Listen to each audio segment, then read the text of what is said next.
A lone survivor makes his way into the hill country near Hebron. Behind him, the cities of the Jordan plain have been stripped of food, possessions, and people. An army from the east is already heading north with its captives, and among them is Lot, the nephew of Abram. The war began as a conflict among kings whose names may feel distant to a modern reader. It becomes personal when one exhausted man reaches Abram's tents. Genesis chapter 14 is sometimes remembered as the War of 4 Kings against 5.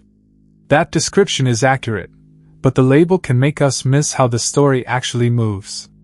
The 5 kings are defeated, Lot is taken captive, and Abram enters the conflict with trained men from his household and local allies. He wins, yet the most revealing moment comes after the pursuit, when 2 kings meet him on his return. To understand why Abram fights and why he later refuses the wealth of Sodom, we need to follow the story in its own order. The chapter moves from rebellion to invasion, from captivity to rescue, and then from military victory to a decision about who can claim credit for Abram's blessing. Along the way, it introduces Melchizedek, a priest-king who appears for only a few verses in Genesis but returns in Psalm 110 and becomes central to the argument of Hebrews, chapter 7. The war grows out of a long political arrangement. Genesis names 4 rulers: Amraphel king of Shinar, Arioch king of Elasa, Chedorlaomer king of Elam, and Tidal king of Goyim. They stand against 5 local kings from Sodom, Gomorrah, Admah, Zeboim, and Bela, also called Zor. The king of Bela is not named, which makes the opening list slightly uneven. Some of these places can be located in a general way. Shinar is associated with Mesopotamia, including the region of Babylon, while Elam lay farther east. Other identifications remain uncertain, and attempts to match every king with a ruler known from surviving ancient records have not produced a secure agreement. Genesis gives enough information to show that the invading coalition comes from beyond Canaan, but it does not give us enough to place the battle on a precise modern timeline. The 5 cities had served Chedorlaomer for 12 years. In the 13th year, they rebelled, apparently refusing the tribute or submission their overlord required. Chedorlaomer answered in the 14th year, and the scale of his response shows that this was more than a quick raid against Sodom. The eastern kings carried out a broad campaign through the lands east and south of the Jordan. Genesis traces their route through a series of peoples and places. They defeat the Rephaim at Ashtaroth-Karnaim, the Zuzim at Ham, the Emim at Shav-Kiriathaim, and the Horites in the hill country of Seir. They move as far as El Paran near the wilderness, turn back toward En-Mishpat, also called Kadesh, and strike the territory later associated with the Amalekites, along with the Amorites living at Hazazon Tamar. Many of those names are unfamiliar, and the exact route is debated, but the narrative effect is plain. Chedorlaomer's coalition is experienced, mobile, and difficult to stop. Before the 5 rebellious kings ever enter the field, the invading army has already defeated one group after another. Its campaign also cuts through regions around the Jordan plain, leaving the city kings with little room to escape. The armies finally meet in the Valley of Siddim, which Genesis identifies with the Salt Sea, the body of water usually called the Dead Sea today. The valley was full of bitumen pits. Bitumen can seep naturally in this region, and older English translations call these places slime pits, although tar pits gives a clearer picture for most listeners. The passage does not give us enough to reconstruct the exact shoreline in Abram's time, but it does connect the setting with the southern area of the Salt Sea. On paper, 5 kings face 4. The larger number does not mean the 5 have the stronger army. Sodom and its neighboring cities appear to be small city kingdoms, while Chedorlaomer's coalition has just completed a punishing campaign across a wide area. When battle begins, the local defense collapses. The forces of Sodom and Gomorrah flee, some fall among the pits, and the rest escape toward the hills. The king of Sodom survives, because he will appear again later in the chapter. His city, however, is left exposed. The victorious coalition takes the goods and food of Sodom and Gomorrah, then carries away people as captives. Ancient war regularly turned civilians into part of the spoil, and Genesis does not soften the result. The defeat reaches households that may have had no voice in the decision to rebel. Lot is among those taken. One chapter earlier, Abram and Lot had separated because their growing flocks could no longer share the same land without conflict. Abram allowed Lot to choose where he would settle. Lot saw that the Jordan plain was well watered, chose it for himself, and moved his tents towards Sodom. By Genesis chapter 14, the wording is more direct. Lot is living in Sodom. His location has joined his future to the future of the city. Genesis does not say that Lot fought in the battle, and it does not present every captive as personally responsible for the politics of Sodom. It does show that the place Lot chose for its visible abundance came with dangers he did not control.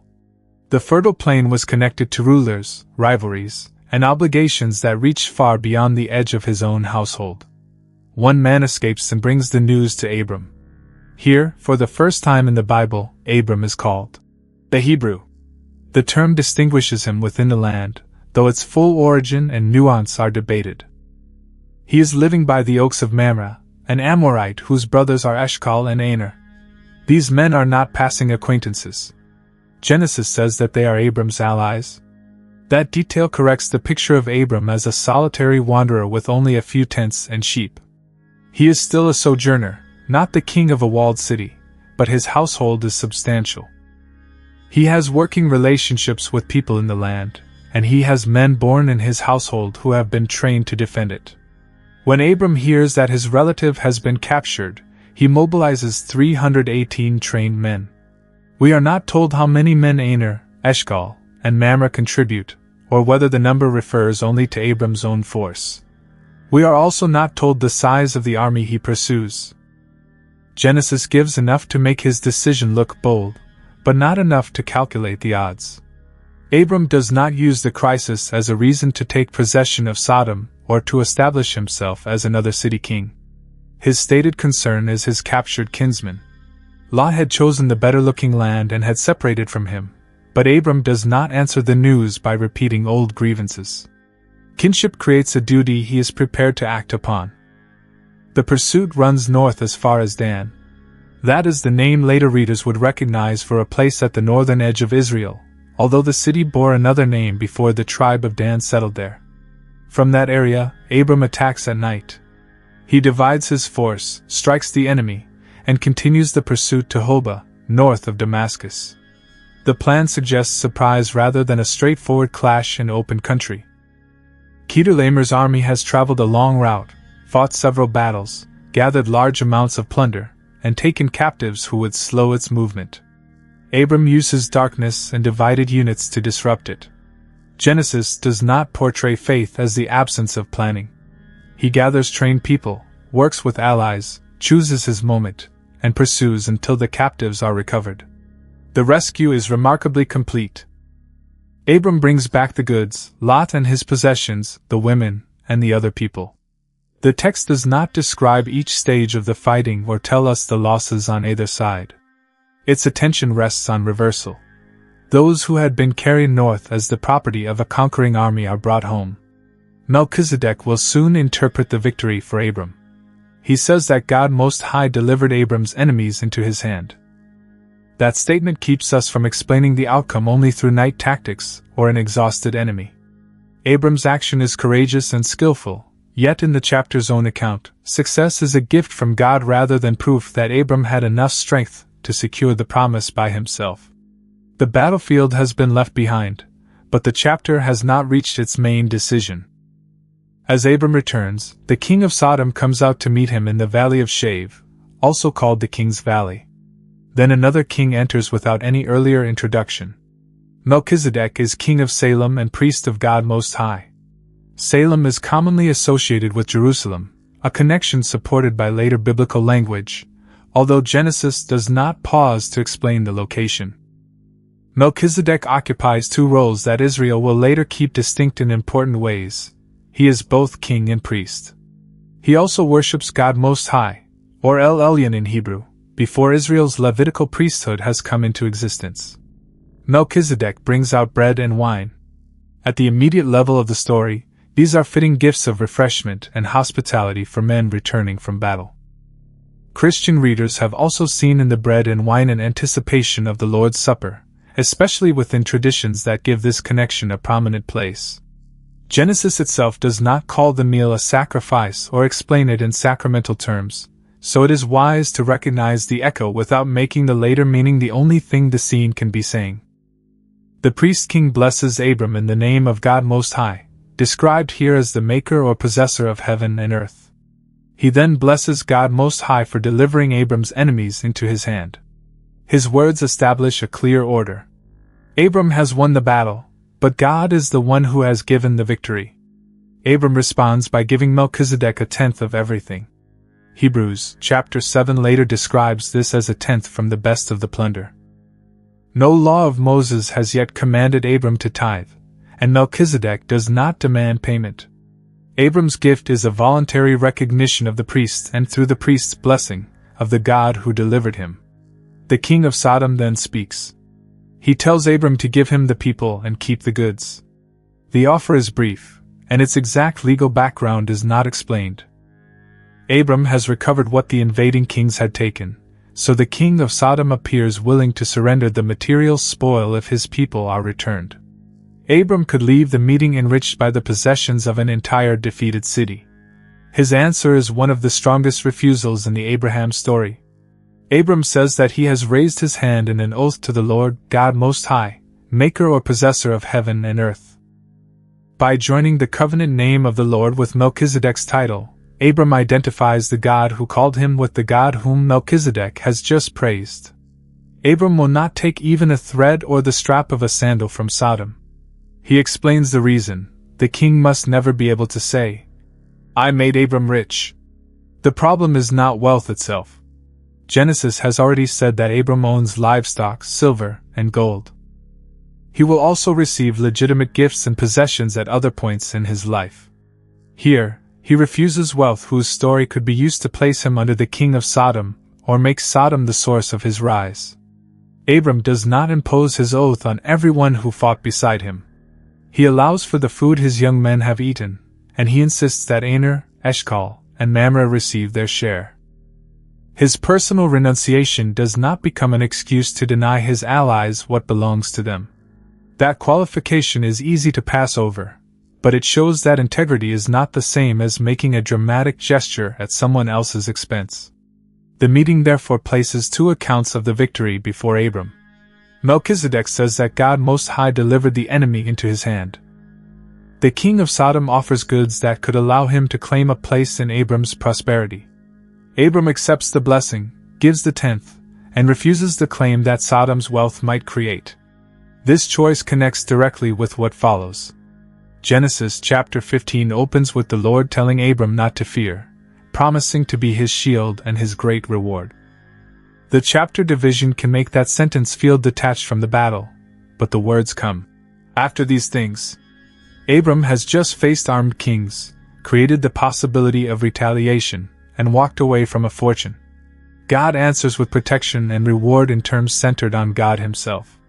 The account also develops the promise first given in Genesis chapter 12. God had promised to bless Abram and make his name great. In Genesis chapter 14, Abram could try to secure greatness through military reputation or captured wealth.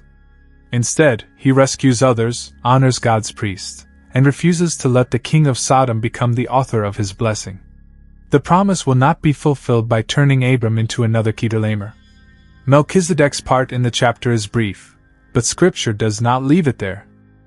His name can be understood as King of Righteousness, and Salem is related to the Hebrew word for peace. Psalm 110 later speaks of a royal figure whom the Lord appoints as a priest forever in the order of Melchizedek.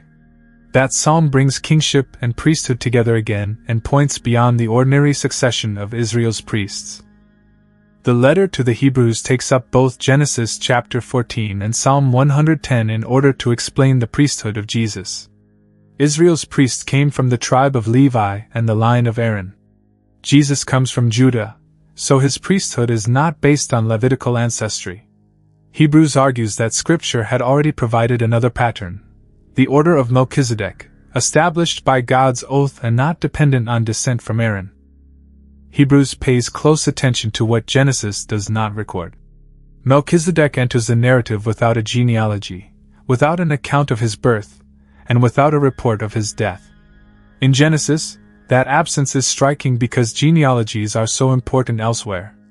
Hebrews uses the literary portrait of a priest whose beginning and end are not given, saying that he resembles the Son of God and continues as a priest. Christians have understood Melchizedek's identity in more than one way. Some have seen him as a pre-incarnate appearance of Christ. Others understand him as a historical priest-king whose portrayal foreshadows Christ. Hebrews says that Melchizedek is made like or resembles the Son of God, language that naturally supports a pattern or type, but the passage has generated discussion for centuries. Genesis does not require us to settle every question about his identity before we can understand his role. The main New Testament connection is firm. Melchizedek blesses Abraham, receives a tenth from him, and stands outside the later Levitical order. Jesus fulfills the greater reality toward which that unusual priesthood points. His priesthood does not pass to a successor because death cannot end it. Hebrews chapter 7 says that he is able to save completely those who draw near to God through him, because he always lives to intercede for them. That connection widens the rescue in Genesis without erasing its original meaning. Abram travels north to recover people held by a conquering power.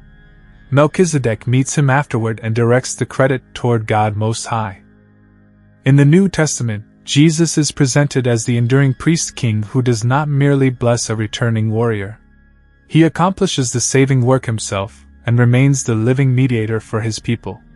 Before we move too quickly to the larger pattern, Genesis chapter 14 has several direct implications of its own. The first concerns Lot. His capture grows from a conflict he did not begin, but his place within Sodom makes him vulnerable to Sodom's defeat. Our choices about where we settle, whom we trust, and which systems we depend upon can join our lives to consequences larger than our private intentions. That observation should not be turned into a rule that every person who suffers must have chosen badly. The other captives include women and unnamed civilians, and the passage does not blame each of them for the war. It gives us a more limited warning. Visible abundance is not the same as safety, and private life cannot always remain separate from the moral and political world around it. Abram's response gives us a second implication. He does not excuse himself because Lot chose Sodom or because the rescue is dangerous. He uses the resources already entrusted to him, trained members of his household, alliances formed in the land, careful strategy, and personal courage. Compassion becomes organized action. At the same time, Melchizedek's blessing keeps Abram from treating those resources as the final explanation for success. There is also something important in the timing of Abram's temptation. The difficult choice is not only whether to enter the battle. It is what to do after winning. Crisis can expose character, but success can expose it as well. Once the captives are free and the goods are in his hands, Abram must decide what story those goods will tell about him. The king of Sodom's offer is attractive precisely because Abram could defend taking it. He risked his men and recovered the spoil. Yet he has already sworn that his prosperity will not be tied to Sodom's claim. Sometimes faithfulness means refusing something that may not be wrong in itself because accepting it would create the wrong allegiance, send the wrong message, or distort the source of our security. That does not require Christians to refuse all payment, profit, or public cooperation. Abram's provision for his allies prevents that conclusion. The question is more exacting. Is there something we are being offered that would give another person or institution an unhealthy claim over our integrity? Would accepting it make us hesitant to tell the truth, correct wrongdoing, or remember that what we have ultimately comes from God? Genesis chapter 14 begins with rulers measuring power through tribute, campaigns, cities, captives, and spoil. Abram enters that world long enough to rescue Lot, but he does not remain within its logic. He will not become a king like the kings he has defeated, and he will not allow Sodom to purchase a share in the promise. The final scene leaves Abram standing between two kings. From Melchizedek he receives bread, wine, and a blessing that names God as the giver of victory. From the king of Sodom he receives an offer he chooses not to accept. He returns to his tents without Sodom's goods, but not without reward, because the next words he hears are God's promise to be his shield. The war of 4 kings against 5 is therefore more than an old account of shifting alliances near the Salt Sea. It shows how Abram responds when Lot's choices bring trouble to his door. He uses strength without trying to build a kingdom of his own, and he trusts God to fulfill the promise. The chapter also introduces Melchizedek, whose brief appearance after the battle later helps Christians understand the lasting priesthood of Jesus. If this careful reading of Genesis helped you, subscribe to Bible Slowly and share the video with someone walking through Abraham's story. You can also tell us in the comments which passage you would like to read slowly next.